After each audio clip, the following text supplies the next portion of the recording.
सभापति महोदय, मैं आपका बहुत धन्यवाद देना चाहता हूं कि आपने मुझे भारत के राष्ट्रपति जी के भाषण पर बोलने का मौका दिया है। मुझसे पहले इस देश के बहुत ही सीनियर नेता और जम्मू कश्मीर के कई बार मुख्यमंत्री रहे, उन्होंने बहुत ही भावनात्मक बातें कही और इतनी इमोशनल बातें कही उन्होंने।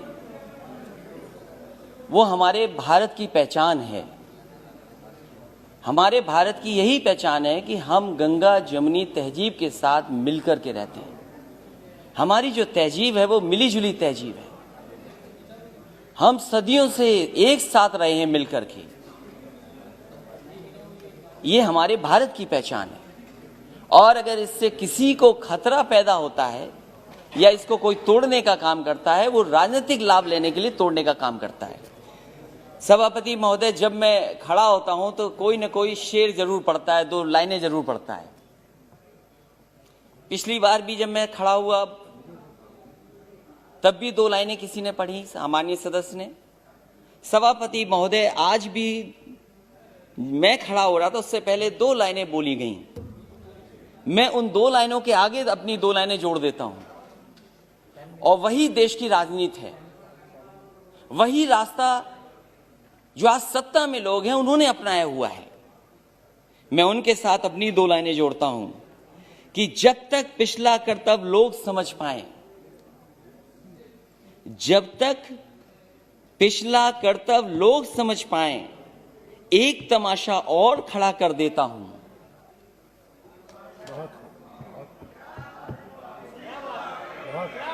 सभापति महोदय, ये जो हमारे सामने सत्ता में बैठे हैं वो समझ गए हैं और बात मैं इसलिए भी कहता हूं, कल मैंने सुना कि एमएसपी था, एमएसपी है, एमएसपी रहेगा। ये केवल भाषण में है, जमीन पर नहीं है, किसान को नहीं मिल रहा। और अगर किसान को मिल रहा होता सभापति महोदय तो दिल्ली घेर करके किसान ऐसे नहीं बैठता। और ये जो किसान बैठे हैं, मैं उनको बधाई देता हूं। इन किसानों ने न केवल 2, 3, 4 स्टेट बल्कि पूरे देश के किसानों को जगाने का काम किया। मैं जिस प्रदेश से आता हूं सभापति महोदय,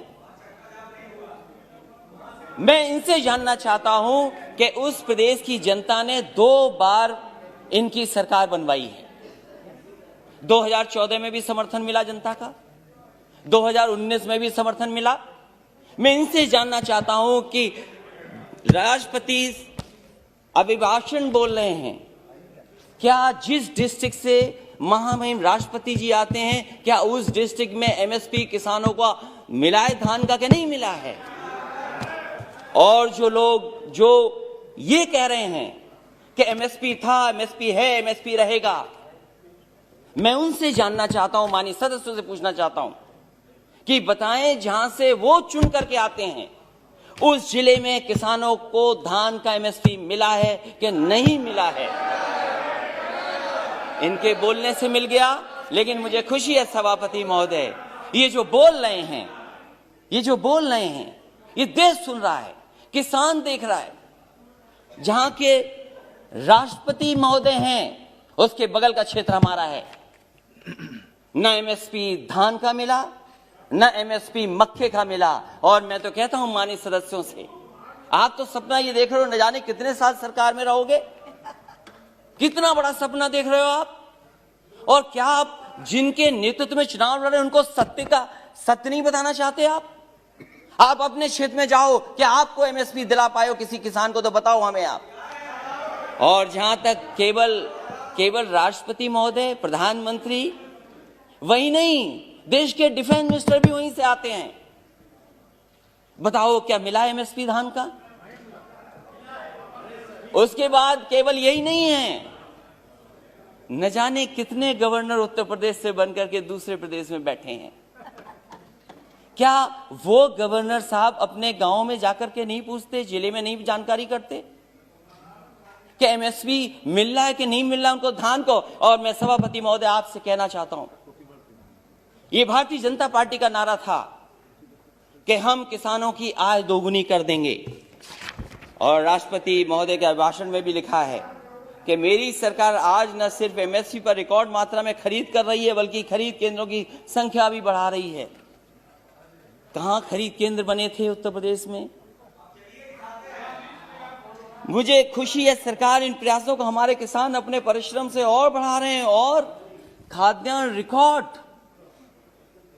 जहां पर से राष्ट्रपति आते हो, प्रधानमंत्री आते हो, डिफेंस मिनिस्टर आते हो, गवर्नर आते हो, सरकार बनवाई हो, उस प्रदेश में एमएसपी नहीं मिल रही।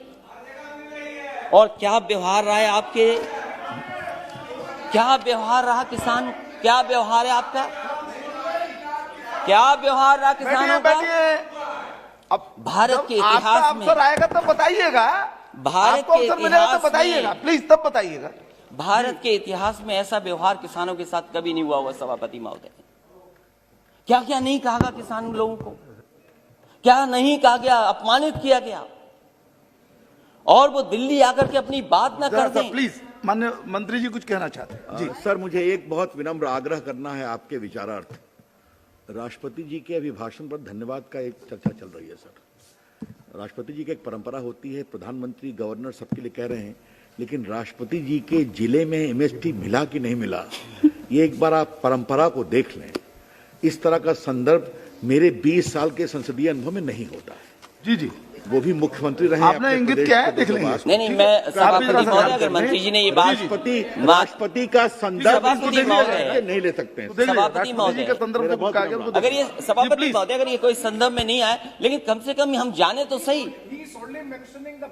ओके ओके, देख लेंगे, ओके ओके, देख लेंगे लिखा है। और प्लीज कंटिन्यू सर। राष्ट्रपति sir, that's all I am स्वागत है, प्लीज बगल की स्वागत है, बैठ जाइए। वो मुख्यमंत्री रहे हैं, वो भी जानते हैं, मुख्यमंत्री रहे उत्तर प्रदेश के जी। ऐसा व्यवहार किसानों के साथ कभी नहीं हुआ, और कितना अपमानित किया गया उनको, क्या क्या कह करके नहीं बुलाया गया उनको।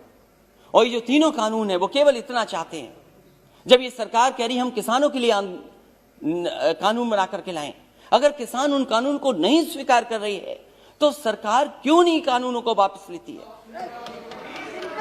जिनके लिए ये कानून बना है, जिनके लिए कानून बना है, वो कानून नहीं चाहते हैं, तो सरकार को आखिरकार कौन रोक रहा है? और क्या ये आरोप ठीक नहीं है कि कॉर्पोरेट घराने को लिए आपने कारपेट बिछा करके इन कानूनों को लाने का काम किया? आपने, आप जनता से चुनकर के आते हैं, जनप्रतिनिधि बन रहे हैं, लेकिन लगता यहां पर है सदन में बैठ करके आप धन प्रतिनिधि बन करके आए हैं। और क्या कहते हैं आप? जो लोग आंदोलन कर रहे हैं उनके लिए आप क्या कहते हैं? जो आंदोलन, ये देश आजाद हुआ आंदोलन से, न जाने कितने अधिकार मिले आंदोलन से। वोट डालने का महिलाओं का अधिकार आंदोलन से मिला, न जाने कितने आंदोलनों से नेता निकले बन करके। राष्ट्रपिता महात्मा गांधी देश के बने क्योंकि आंदोलन लड़े, आंदोलन में खड़े हुए, न केवल अफ्रीका, दुनिया, बल्कि भारत जैसे देश को आजादी दिलाई उन्होंने। उस आंदोलन के बारे में क्या कहा जा रहा है कि आंदोलन जीवी हैं। मैं उनको क्या कहूं, मैं उन लोगों को क्या कहूं जो लगातार चंदा लेने निकल जाते हैं? क्या वो चंदा जीवी संगठन के लोग नहीं हैं?